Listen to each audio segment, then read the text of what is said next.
لي عميل على الواتساب وقال لي سلام عليكم، البوتاجاز ده كل ما اكلم شركه تقول لي ارميه في الزباله. قلت له يا فندم انت حضرتك عارف انت بتتعامل مع مين؟ انا جاي اوريك انت بتتعامل مع مين. دخلت خدت الصوف الحراري المتين بتاعي وخدت الفيشه الجميله بتاعتي ودخلت على العميل على طول. ودخلت خدت برده معايا السلك الحراري وشمع الاشعال والفرن والشوايه، وخدت كل مستلزماتي وكل ادواتي، ورحت على عميل اوثق اللحظه بشويه صور عشان خاطر البوتاجاز ده هيتذكر كان وبقى.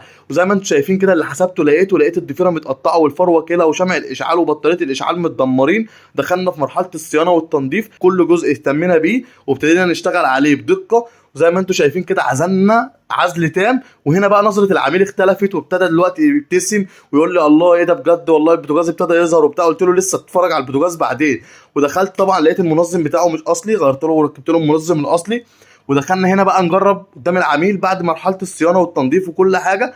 العميل انبهر بقى من التشغيل والاشعال الذاتي شغال والنار طالعه صافي اكنه جديد وزيرو بالظبط، واللمبه وكل حاجه شغاله. احب اقول لك بقى لو انت وصلت لحد هنا فانا بحبك في الله، ما تنسانيش في اللايك والكومنت والشير عشان خاطر اكمل في المشوار اللي انا فيه. ولو انت محتاجني اعمل لك صيانه فارقامي في البايو هتلاقيها. سلام.